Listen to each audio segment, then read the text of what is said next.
what we're doing tonight is talking about architecture, and it's a lot of fun. I can tell you that much, having seen the 12 o'clock program. I would like to remind you that we love to do these programs. We've been doing them free now for over 2 years. And if you would like to help offset those costs, it is very greatly appreciated. You can do it by sending us a check to 108 Orange Road, Montclair, New Jersey. You could do it by going on our website where there's a donate button. You can do it via Venmo, or you can do it via Zelle.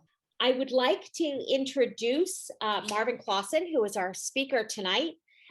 He runs an architectural firm in Maplewood, and with his wife, Renee, who's also an architect. It's really, I love his bio on his website, so check that out. It talks all about how he loves to sketch things, and I just love the fact that somebody actually takes out a pen and sketches, or pencil and sketches things instead of going right to the computer. He also teaches at FIT, Fashion Institute of Technology, and the Institute of Classical Architecture and Art. He is based in Maplewood, but he is licensed in New York, New Jersey, Pennsylvania, for all my Pennsylvania folks out there, Vermont, and Florida. So if you're intrigued by what he does, he can help you too. So with that, I am going to turn it over to Marvin, and we can begin today's presentation. Thank you very much, Jane. I want to thank everyone for inviting me and attending. I hope that you enjoy the presentation and look forward to hearing some of your comments at the end. So what we'll be talking about tonight is learning from the past to construct a beautiful future, Georgian, Tudor, and Queen Anne. And what we're going to be doing is talking about how and why it all began, and then going through the characteristics of each of the architectural styles, and then showing you some of the architectural styles in Montclair, and then finishing with how we apply the principles of design learned from this presentation in our own work. So this is a painting by George Innes, 1891. It's called Spring Blossoms. It's actually a painting of Montclair, New Jersey. And the reason I wanted to start with this is it demonstrates something that we work with both in architecture and design and planning, where we talk about the foreground as shown by the figure, the middle ground, which are the blossoming trees, apples or dogwoods or cherry or dogwood, and then the deciduous trees in the background are the background. So it provides you with an idea of atmosphere. And when we think about how we design our projects and how we look at projects, we are always thinking about how natural light enters them or affects the facade, and how it creates an atmosphere or an ambiance. So it's about how you feel when you're in and around the building. I wanted to start this with just a sort of an introduction to the planning principles of Montclair, starting with a general plan of Riverside by Olmsted and Vaux. Frederick Law Olmsted, as obviously most people know, did Branchbrook Park. He also was the author of the Greensward Plan in 1857 for Central Park, and deterring from the Jeffersonian grid of the Midwest that was done in 1803 under the Louisiana Purchase. Vaux begins to look at the topography and create this very, very romantic view, this idea of the picturesque, where you would see this open greensward against the river as a border to these neighborhood layouts, and the alleys or the streets would be tree lined, and then you would have these alleys behind it which would connect, so that you had a service area behind the house and then a beautiful presentation to the street. You'll also notice that he had a concentration of houses along the main road. This is to provide different sizes, not only for economic stability, but for variety. Over in England, Ebenezer Howard in 1903 develops the Garden City concept. This is in response to the Industrial Revolution, the amount of pollution that's happening in the cities, which is forcing people outside of the main metropolitan areas to the surrounding suburbs. And the premise of the concept is actually to surround yourself with nature, to also have a series of infrastructure already created so that you're actually creating a very sanitary and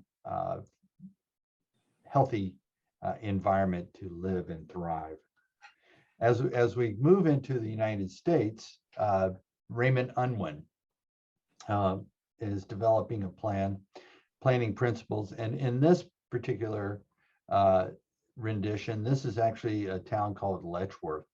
And what he's doing is he's showing how he takes the ideas of the Garden City principles and applies them to the suburbs. So he's showing you some lots, he's showing you some farms, he's showing you some industrial areas, then some housing areas, and then a very formal town center terminating on the edge of some water. Now, this is much like Burnham's plan for Chicago of the same year. So what you're seeing is that there's a consistency in the way planners and architects are thinking about the layouts of the new towns. Along those lines, John Nolan develops his plan for Montclair in 1908. He is familiar with the work of Raymond Unwin.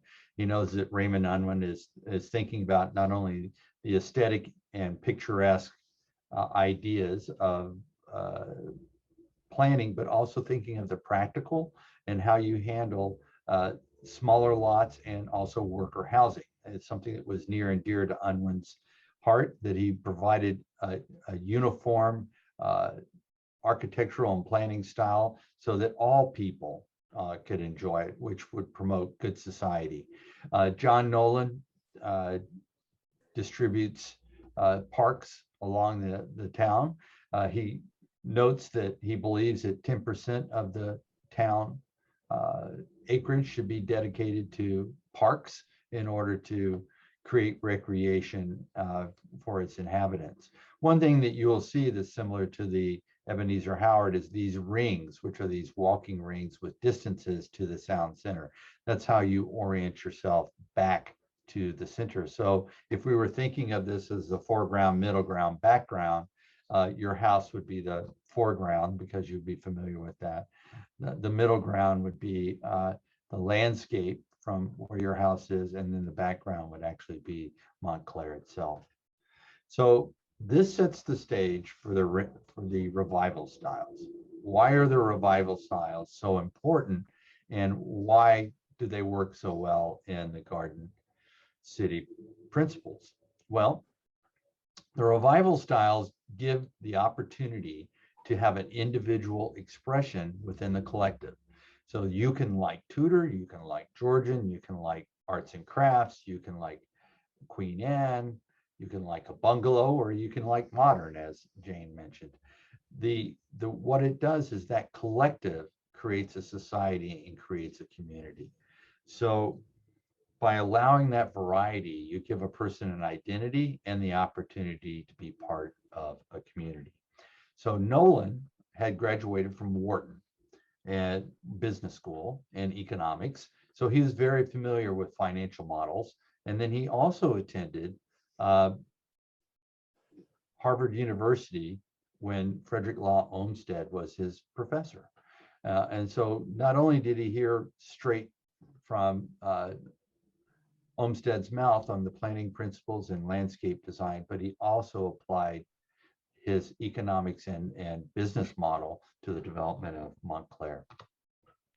So we're going to first start with Georgian architecture. So where does it all begin? Well, Georgian architecture actually begins in Italy. It begins with the work of Andreas Palladio. I will have to admit that Palladio is one of my favorite architects because he is the culmination of both the craftsman and the theorist.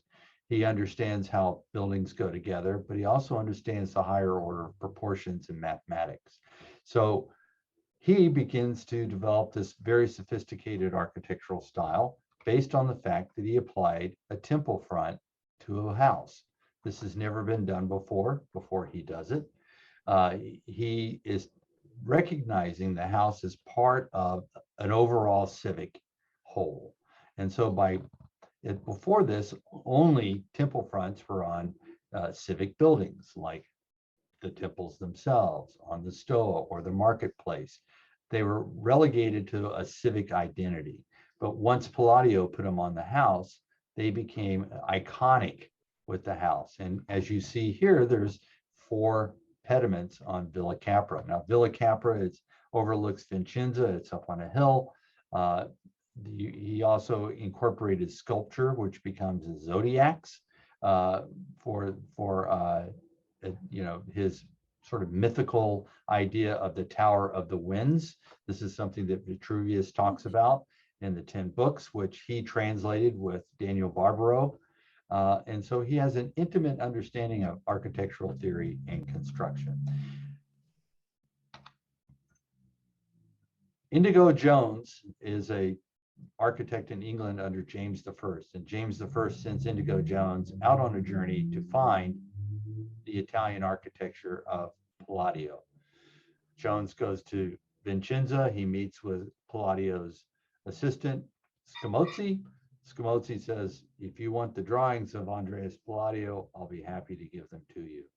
So Indigo Jones walks away with the full collection, the Ove of Palladio, and promptly returns to England, where they're now stored in the RIBA, the Royal Institute of British Architects. There was a time period where they got transferred and sold to different people in Ireland and Scotland, but they made their way back to London at the RIBA. So here we see a rotunda house designed by Lord Burlington at the Chiswick House outside of London. You'll see that he has identified the pediment on the front. And one thing that is interesting is there was a translation of this work by a gentleman named Giacomo Leone. And Giacomo Leone drew the Villa Capra's rotunda like this, which shows a thermal window from the Baths of Calacara in the top of the rotunda. But in all actuality, it was like the slide before. This influenced so many people. So he sees this, and so he develops this rendition of the rotunda. As it's becoming more and more popular, more and more people are embracing Palladianism. And these 2 gentlemen, James Gibbs and Sir William Chambers, follow a long line of lineage from Sir Christopher Wren, who rebuilt London after the fire, and Hawksmoor, who were all doing Georgian style architecture in London and in England. So Gibbs and Chambers end up developing these pattern books, and pattern books are used by wealthy individuals, mostly attorneys, on land ventures in the colonies. And so these books become used in the colonies in the United States of America. The Gibbs rules for drawing several parts of architecture are morally relegated to the mid-Atlantic and to the southern states. Sir William Chambers' treatise on decorative parts of civil architecture are more relegated to the Northeast up until Vermont. During this time, the Carpenters Union is being developed by Benjamin Franklin in Philadelphia. This is a way to begin to really provide training for immigrants as they come into the United States of America. Oftentimes they're from Scotland, they're indentured to landholders. So you have Scottish and Irish carpenters coming to the States. And so they need to learn how to build this new architecture. So Asher Benjamin himself develops this book called The American Builder's Companion, which are used by these craftspeople to build things like Monticello for Thomas Jefferson, another house for the rotunda. So looking in the books for Gibbs' rules of drawing, you see that he's stipulating this kind of arrangement of components within classical architecture. So this is very similar to what Palladio was doing when he wrote his 4 books of architecture. So it becomes a generation of information that's passed down from Italy into England. He also begins to show how to compose architecture by using parts to the whole composition. If you see Chambers, he's doing the same thing. He's creating these plates of a Corinthian column, and he's putting all of these compositions together and creating an arcade using arches and columns. Asher Benjamin is carefully delineating how you create a Tuscan order and shows the relationship. So most of these craftspeople know their craft, but don't necessarily know how to read or write. So they are learning basically through diagrams on how to construct this. So you'll see carefully shown and then ratios. So he's breaking it down into equal parts and ratios. Again, something that Palladio did when he was building in Venice. He would give his workers a stick and he would say, well, it's so many sticks high to do this and so many sticks and a half to do that. So what they were borrowing the same kind of principles in order to regulate the quality of the work. Thomas Jefferson's Monticello of 1809. You see the rotunda, you see the homage to the thermal window here, round windows here. The curious thing is this is practically at the floor of this room, so these windows are very, very low. The fan light here above the main entry. This is, Villa Rotunda. Later, he modifies it through his experiences in Paris for the some of the hotels that he's seen. And so you see these octagon sides that do two things. One is they provide better light on the interior of the house because you have more of an angle against the sun. I wanted to share this example of a wooden Palladian or Georgian style house where you have two dependencies on either side, a hyphen in the middle. You notice that the pediment of the main house is very elaborate. Again, we get back to this motif of the thermal window. This is a hint of a Palladian window, sans the round top. And then we see this beautiful elaborate, this is a quatrefoil because you can almost see this homage to the Villa Capra with this sort of straight wall with the arch in it and then this column. Very, very similar to the English style because they're always putting the chimneys on the perimeter of the building. This is an Analytic. It was a drawing that was just very popular in the École des Beaux-Arts in Paris. It's a way of expressing the entire composition of a house. These drawings are representative of great Georgian houses of America. There was an architects emergency committee which took it upon themselves to go and draw these beautiful buildings and to render them, and they did so in a very elegant way using their experience and education at the École des Beaux-Arts. The only other school stateside to teach that was the University of Pennsylvania. What we see is the Palladian window highlighted. Now, this is a particular motif that you will find in Chambers. So he is definitely familiar with Chambers' work, this being George Washington, and utilized his pattern book to create Mount Vernon. One of the things that's very curious about Mount Vernon is you think this is stone, but it's actually wood. So George Washington went to the extreme to have these panels made to look like stone and translated into wood. Thomas Jefferson, very prolific in his advice to his neighbors. Bremo is an example of him kind of peeking over the fence, so to speak, and suggesting some things to his friends. As you see that you have the Georgian details with the stone lintel, stone sill, shutters, brick arches. This is a walkway that you can walk from the central or primary structure and the dependencies on this side, and then the balustrades. All of this is based on Palladio's work. Jefferson himself had a copy of the Leone translation of Palladio's 4 books. Tuckahoe in Gouchland, Virginia is a fine example of wood frame. It has a brick base. Notice that it is a very strict in its alignment of the windows, no dormers.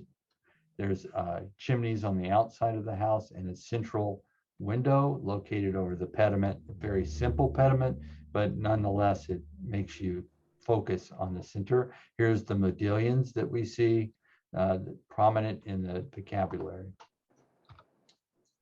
A house called the Reed House in Newcastle, Delaware, an excellent example of how the Palladian window is used to feature the entrance of the house with the fan light. The wonderful thing about this house is notice that the shutters themselves, there's a unique purpose, as these are solid on the bottom to protect the first floor.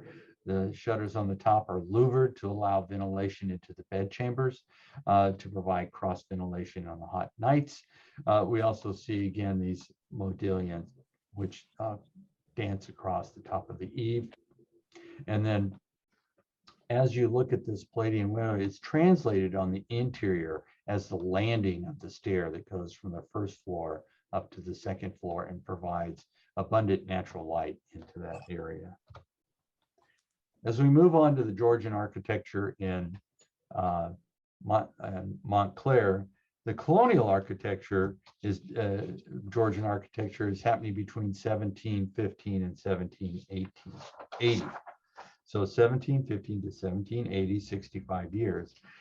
When we get to the revival style, it's going from 1880 up into 1940. So this style is in fact the most popular of the colonial revivals. It's got the ordered, codified arrangement of the windows. As you see here, they were very purposeful in using solid shingles, or sorry, solid shutters on the bottom and louvered shutters at the top. These windows have panels beneath them, which is a particularly elegant feature, and that has a slate roof. So this is one thing it does not have is a Yankee gutter, which is often found in this style. They determined to put the gutter on the outside and carry it down. The next one is the neighbor. It's through 334 North Mountain Avenue. I wanted to show a wood one, very similar again with the modillions dancing across. This is very interesting because they did not put a pediment above the central mass, but used it as a bump out and then put a portico underneath. 231 Upper Mountain, a wonderful example of an advanced Georgian. It has clay tile roof. This is an Italian clay tile, which is glazed terracotta. It has the Yankee gutter with collectors, so the frieze line remains unbroken. You have the shutters on the top. You have a central window aligns with the dormer above, central window aligns with the dormer above, so it's extremely symmetrical. You have the homage to the Palladian window here in wood, and then you end up being able to see actually the foyer and the stair through the window. One of my favorite of the Georgians, a beautiful large-scale modillion. You see the slate roof, copper, rounded top in the dormers, very elegant, and then the chimneys on the outside again. And this is a particularly nice feature where they have the fan lights above the windows and then a fan light in glass above the door. This is great with the shutters on the first floor, allowing for convection to work going up through the stairway. You could open up the windows and pull fresh air from the front door all the way up into the rooms. And this is a gorgeous rendition of the Palladian window.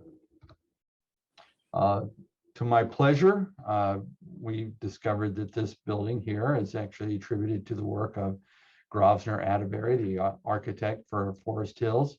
This is an elegant Georgian revival. It has coining on either sides of the corners of the house. It has beautiful details with this porch with brick piers and then the balustrade above and these segmented arches, which is a very elegant rendition.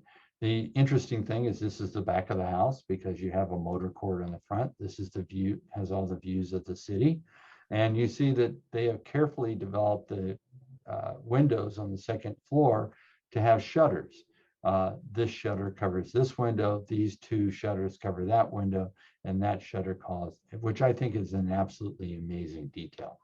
So this is my favorite of the slides that I'm showing this evening, and I particularly like the way that the symmetry was set up by setting these two porches in opposition, but it appears that this one has been infilled at a certain time. As we go on to the next architectural style, it's the Tudor. The Tudor happens between 1485 and 1603 in England under the Tudor dynasty. As you see here, the one thing about the Tudor, what you see is what you get, because the structure itself is expressed in the half timbering on the outside of the building. The other thing you'll notice is that the second floor is jetting out over the street, which it names this as a jetty. You see that the windows themselves are an assembly of small pieces of glass and lead caning. And you begin to see and understand how it is braced. The cross bracing is done with these curved pieces of wood. Part of the challenge with the Tudor was to tie it back down to the foundation using different bracing techniques. They're all joinery. So the craftspeople that built this had to be familiar with wood joining. So you see pegs, you see mortises and tendon, and it's all pegged together very elegantly. Wind bracing using curved pieces again, and brackets to support overhangs. As we see in here, you'll see that most of the timber is rough hewn. Oftentimes, you see these marks. That'll be the carpenter's mark on what piece belongs to the other piece. Here's a diagram of how the jetties work, and then the framing. And you can see how this cantilever actually provides additional space on the second floor. There are oftentimes coves that got formed with plaster and reeds, or they would put a molding on the bottom, which would be called a water table, so it would let water come down and drip. They had a bridle joint, which would connect two things together so that you could create these trusses that would lock it in with the post and bear all the load that's transferred down. And then you see this continuous jetty illustrated on this building. Nogging, which is one of the most prominent parts of that we see on Tudor buildings. It's basically the creation of a membrane to prevent water from getting into the building. We know that lime is a great way to prevent water from getting into a building because it dehydrates it. And so they created this system of sticks and plaster with stucco on the outside, stucco lime, in order to prevent water from migrating into the building.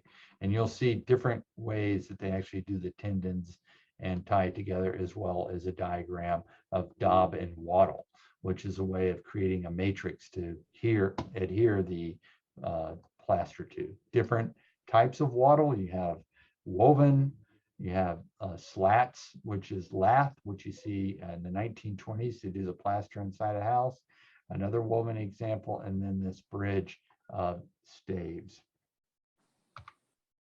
Just some characteristics of the Tudor style. Multiple chimneys in the chimney cap. These little exterior garret moldings. Sometimes you see a stone chimney that's irregular, which is taking all the flues up. A stone lintel. You have a battened and studded door. The lattice of the windows, and this is often wrought iron, and it's set into this either wood or stone frame. Of course, half timbering, the jetty, and then the barge boards, which become sometimes sculpted, most times flat, but it tells the story of this style. Beautiful examples in Montclair. This is on 122 Clinton. It's a beautiful little cottage Tudor. It's got your jetty, so it allows the second floor to jut out. It creates a rain shield so the water just drips off. Allows the bay window to come up underneath it. It also is a additive, asymmetrical style of architecture where it allows it to create these really lyrical and elegant compositions on the face of it. This is a little box window. Again, it is this modulation of the facade that allows the water to travel away from it. This is on one Russell Terrace, an incredibly elegant house. This is a beautiful, beautiful example of Tudor architecture with the multiple chimneys that are slanted in on a 45. You have a terracotta tile roof in its natural color. They were genius enough to create a gutter, which goes into the collectors, which follow down into the ground. The beautiful thing about this project is you first think it's symmetrical just by the way they have positioned the central entrance with three windows, and this beautiful stone arch and these buttresses. Now, this is very reminiscent of Gothic because you think, well, you're inside the building without being inside the building. So you have this covered porch that allows you to enter without being rained on. The interesting thing is it has the box windows, but when we take a closer look, we notice there's 2 windows here, there's 3 windows there, there's 4 windows there. So it's growing in addition and additive in fenestration. So by the time you get to the end, this bay is larger, you have 4 below, and you have a jerkin head roof, not just a gable. So what's really curious about this is it migrates over to the side. And so it's a really interesting composition of elements that really brings delight to the observer. Another one on 85 Clinton, very beautiful. It shows this graduated slate roof, the sunroom and half timber with decorative elements on the bottom. This is very popular. And then the multiple chimney roof, dormers. This is a king post with the barge boards, an oriel window, O-R-I-E-L, with a triple window above, a beautiful covered shed for the entry into the house with turned wood posts, and then this gorgeous, absolutely gorgeous limestone entryway. This house was particularly appealing to Renee and I because the beautiful composition of this dormer and how it fits so neatly in between these windows with the coat of arms and then the 6 windows below it. It's actually just elegantly composed. So even though it takes historical details and composition, it actually has a modern sort of edge and composition to it. House on 139 Union Street, again a covered entrance. This time it's a Roman arch, and we are having a little pintus roof over this area, which is acting almost as a brace for this barge board. Again, we're seeing the king posts, the half timbering, and the curve. And what's really interesting about this house is the way it begins to graduate. Again, it has the jerkin head roof in this end, the jerkin head roof on that end. And so it almost becomes symmetrical in its mass, but it's articulated in different forms and becomes asymmetrical in its representation to the street. A fine example of an estate architecture. This is a very large Tudor on 36 Stone Ridge Road. You can see the characteristic chimney as it comes up into a brick, multiple brick chimney with terracotta pots. This is, the ultimate in Tudor.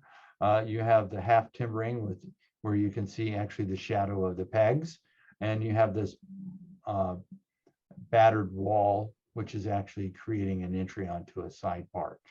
Another thing to note is again, the stone entrance at the front door, the oriel window with the crenellated top. And then one can imagine shooting arrows out of that window.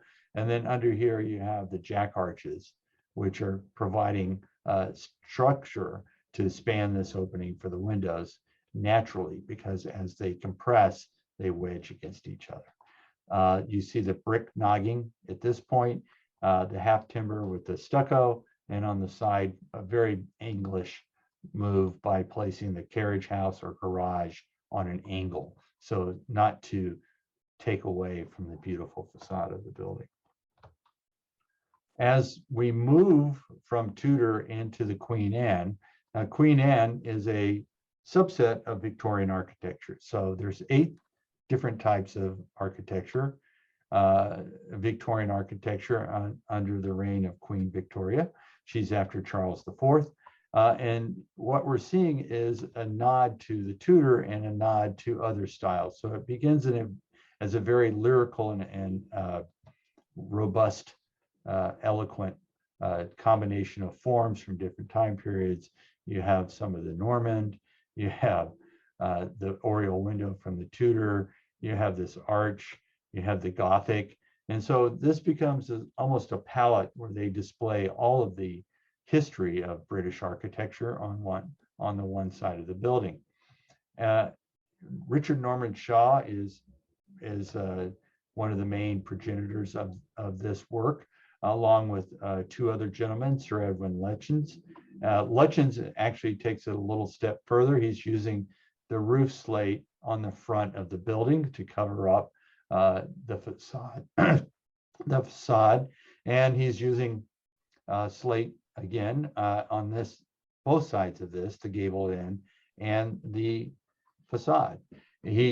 One oops that we're going to pick up on from Sir Edwin Lutyens at Bury Down is this gutter, which has to travel underneath the window, because even though we had the twin idea here, which is a very interesting compositional treatment of the facade, how do we get the water away? So obviously an afterthought, but very elegantly done.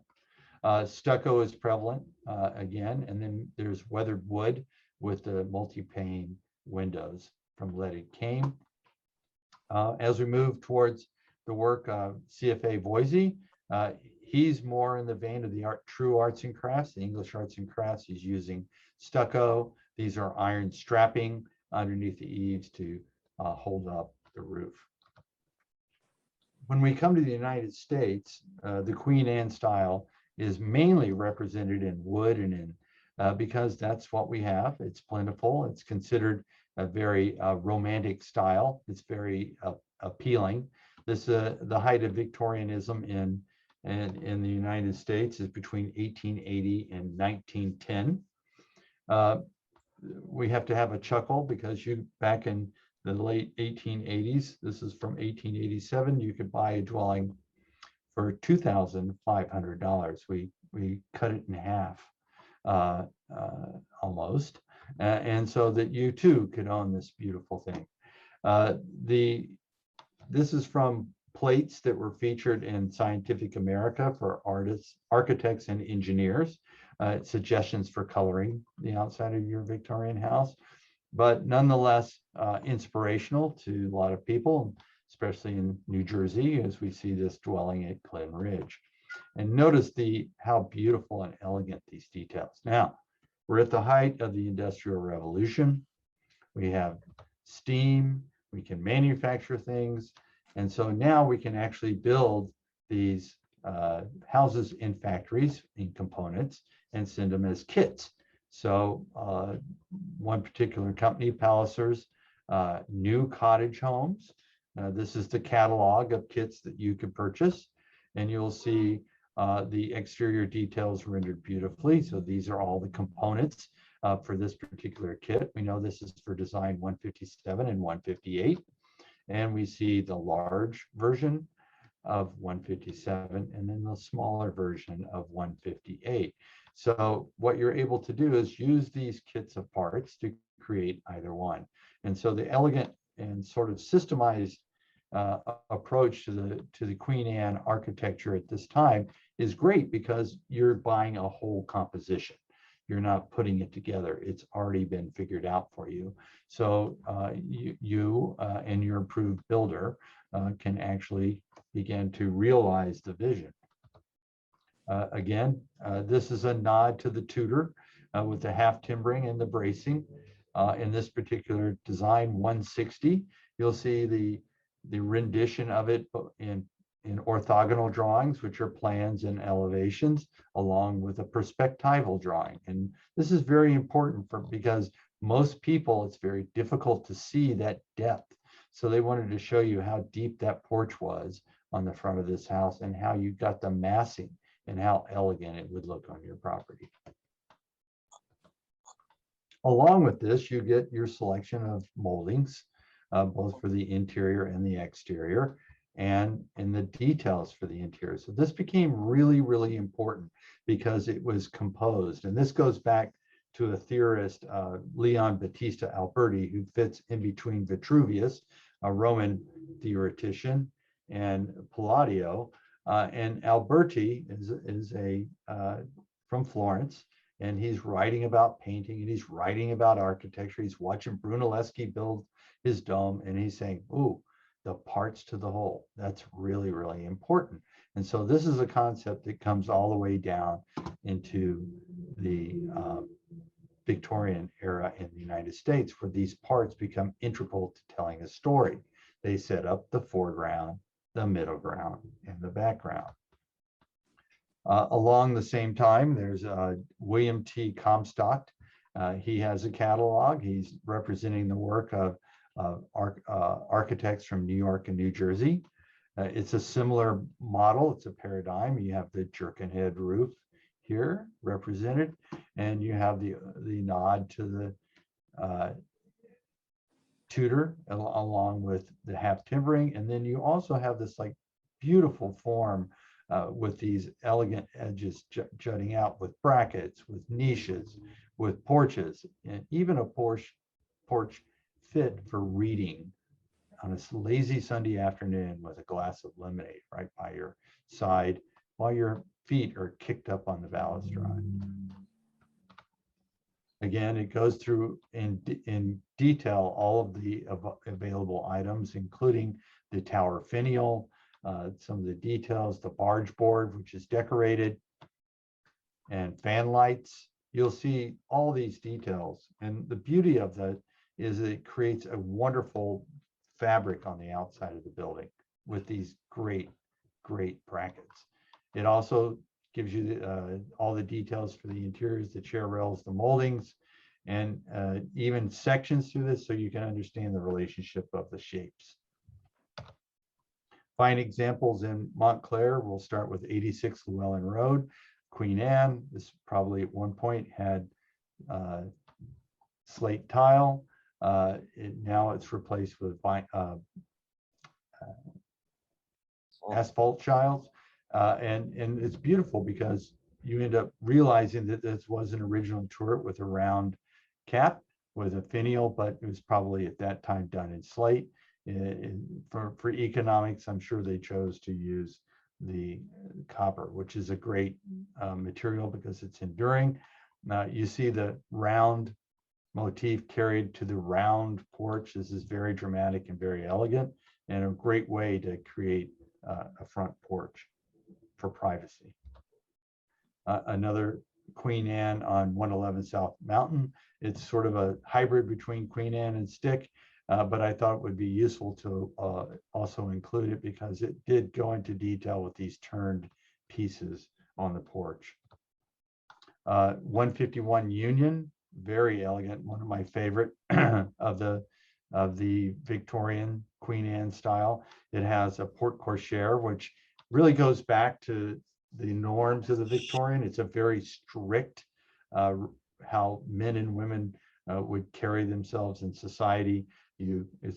I would say that if you watch Bridgerton, this is sort of the facsimile of that, where the man escorts the lady up into the porch, into the house, into the rooms, a very large porch to enjoy the front yard and the cool breezes, and also a rounded dormer with an octagon base with an octagon roof going into another dormer that's tying into the space. So an incredible juxtaposition of and amalgamation of forms.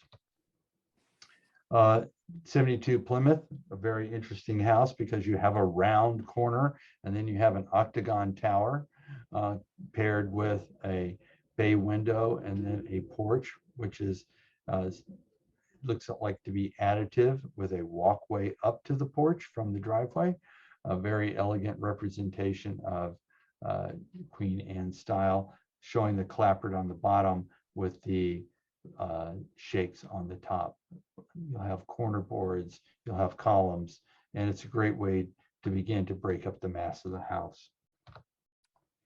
The final Queen Anne is at 170 Wildwood Avenue. Stone base with grapevining. We see a lot of this in the Queen Anne style. It was a way to express it.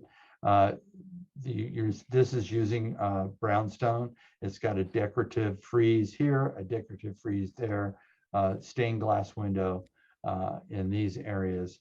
One would think that this is probably a landing in the stairway, and then a vent for the attic in an oval, and then a curved in, which is very elegant. Now, why is it so important to learn these principles and learn these styles? In our practice, we come across a variety of architectural styles. This is a Queen Anne in Summit, and they asked us to rebuild the porch of their house. And so we understood through drawings and through physical examples that we have seen on how to begin to create a porch that would work with the house. And actually, we did some modifications and how we did the columns and how we brought the Yankee gutter down. But we were pretty true to the original design, but we modified it in order to shed off the water and to preserve it. You'll notice that the eave here is only about 6 inches off. Well, we went a full 12 inches in order to provide water to fall off. We also replaced the stucco base, which was causing rot, and we put in a vented stone piers with the grapevine and placed a bay window in the kitchen area so they could get more natural light and space. Another project that we did in Montclair, it's a Georgian Revival, beautiful Georgian Revival. The first Georgian Revival I've ever seen with Danby marble is Coining, and we expanded the primary suite by putting a bay window that would house the bathtub. Its relationship is tied into the dormer above, all the way down to the column. Oops, sorry about that. And what we were trying to do is respond to the existing vocabulary of the facade, and also not to overshadow anything, but to complement the Palladian window, which is at the stair landing between the first and second floor. We have a small house now going under construction in Maplewood, New Jersey. It's a Tudor. It looks like it had better days. Unfortunately, it was framed in a sort of interesting way, and the dormer went back towards the house, which collected water and caused water damage on the porch, which was later filled in. And when we started looking at it, we thought, well, here's a great way to kind of bring it in. And we had a collector box, brought it right down the middle, and created a mudroom, which would be used as you depart the car. You come up, you go into the mudroom. We were able to capture additional space on the second floor. This becomes another bedroom. So we made a 3-bedroom into a 4-bedroom, which is the pinnacle in Maplewood, New Jersey. So the primary suite's on this side, and this is the hallway. This is an oriel window that ties into the stair landing. We were also asked to do a addition to a Victorian house. This is one of 3 in Maplewood, New Jersey. There's a sister Victorian a couple of houses down, and then there's one on Ridgewood Road that we had actually worked on several years ago by the same architect. What we were doing is trying to figure out how to place an addition onto the building that would seem natural and that would house an elevator. So this is an example of how we work with our clients. We're coming up with a sketch. We're sketching with them on their dining room table. We're putting in our squiggly lines for scale figures and beginning to look at the forms and the shade and shadow and how the natural light will actually react on the form of the house. You see the This was the end of the house. This is the addition. We also paid particular nod to a local architect, Dalzell. This is a motif that you will find on his houses often. And so we, out of sort of a historical nod to his Victorian architecture, we included that as well. We chose not to use brackets, but to use shingles, much like the house on Llewellyn. And we created these finials, which were carved for us by a stair manufacturer. So these are true to the period, and we created an outdoor porch, which will become screened. And then this is a study for one of the children, and then a dormer, which is an office for one of the owners. Oftentimes things get misquoted. This is a particular house that we worked on in Chatham. It was from the 1970s. It was quoting a gambrel, Dutch gambrel design. Unfortunately, it had this Palladian arches on it in this garage. What it didn't do is really present well to the street. And so the client asked us for three things. First was curb appeal. Second was a beautiful porch. And third was a kitchen that could feed their family at holiday time. And so we achieved all three of those. And we essentially took the building down to the basement level because it was much more affordable to actually rebuild it and run the infrastructure through it by doing it that way. What we did is created a Dutch gambrel, a true Dutch gambrel, in using the details. So instead of a misquote, we did a actual quote. The final project I want to show you is a project in Maplewood, New Jersey. We were fortunate enough to work on all three of these houses. We worked on an addition on this house. This is a Georgian. It's a wooden Georgian, and we put an addition above this existing porch. We worked on this and did an addition on the back of the house. It was a family room and kitchen addition. And then this was in the middle. This was a 1950s split level house that had been there for years. And when the owner passed, the owner of this house purchased the property and engaged us to build this house. There was a lot of deliberation. There was a sensitivity.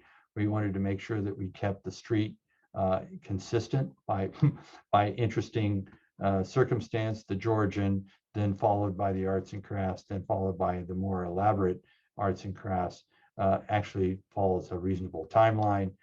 We liked the way the gables of this house began to relate to the gables of this house and of the Georgian house. We felt like it composed the street really well and addressed the street and created a nice ensemble, both going back to that idea of the individual within the collective.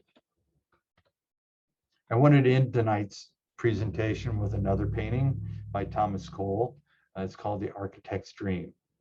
If the first painting was full of possibilities for the future, this is looking to the past and what the architect is looking at, how architecture shaped civilization through the ages with the pyramids, Queen Hatshepsut's palace, the viaducts, the Greek temples, the Tempietto, the church. So these monuments, civic monuments to infrastructure and to gods is what one would think would be the epitome. You even have a fountain basin right before you get to the boat basin.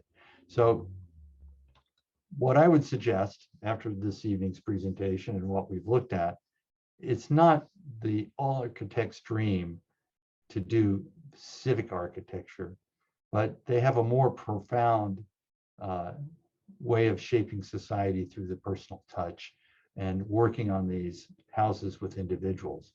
When we think of working with a house, working on a house with an individual, we always describe it as like a painting, where you have the foreground, you have the middle ground, and you have the background.